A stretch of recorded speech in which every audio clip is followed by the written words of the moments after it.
This is a 2000 BMW Z8, and it's one of the most beautiful family cars of all time. It's also an unusually good investment. When this car was new back in 2000, the original asking price was somewhere around $2. Today I'm going to show you why this thing never really depreciated and why this car is worth every bit of 200 grand. From locked to unlocked, top removal takes 2 people, but what happens next is bizarre. Every single Z8 was sold with this little stand for the top so you can stow it when it's not in use, and check this out, it's even on wheels so you can roll it around when it's not in use.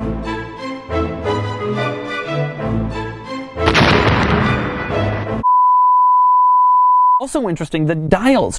They're just sort of there and you're supposed to figure it out. They didn't want to clutter the interior with a little box that says this way is closed. You just figure it out in time. Move beyond that and things get even simpler. Above the gear lever and below the climate controls, there's just 4 buttons. There's the sport button, press it and the car becomes sportier.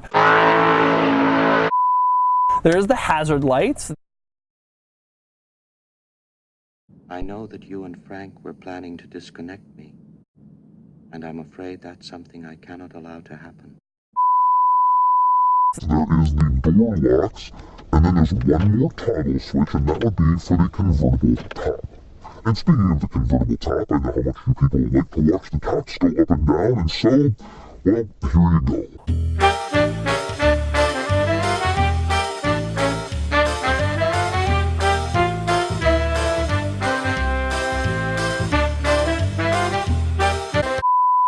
By the way, this is relevant to the video, but don't you think that the bag for the car cover looks like it would make a perfect pillow? Just look at this thing. Now I can sleep next to my Z8. On my Z8 car cover that says Z8 on the bag. Darn it! It's also beautiful. Its design was meant to evoke the Volkswagen Mirage, but modernized. And I personally think this is the single most beautiful retro car ever designed. Today, I've borrowed this Z8 from 7-Eleven. And for more of my thoughts on the Z8, click the link below to visit sx.com/oversteer. Now, with all that said, I will say to some extent, all that simplicity I've talked about, it's just a little stupid. Because if you go up from the 4 simple buttons, you will find a little panel. Push that panel, and that is where the car's stereo infotainment thing is. And of course, that is just your typical kind of complicated BMW system from the early 2000s. Although, this particular one adds an extra level of complication. Because this is a Euro car, that whole system is in German. And here's the craziest thing. It even has navigations that it tells you where to go in German. Shockingly, the owner tells me he's never used that navigation system. And so those are the quirks and features of the Z8, which is surprisingly quirky for a German car and for a BMW.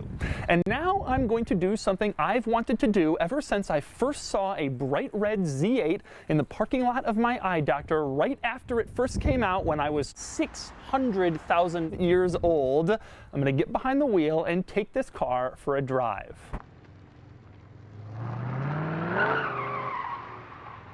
There's a bump. Oh, there's a bump. Oh my God, my butt.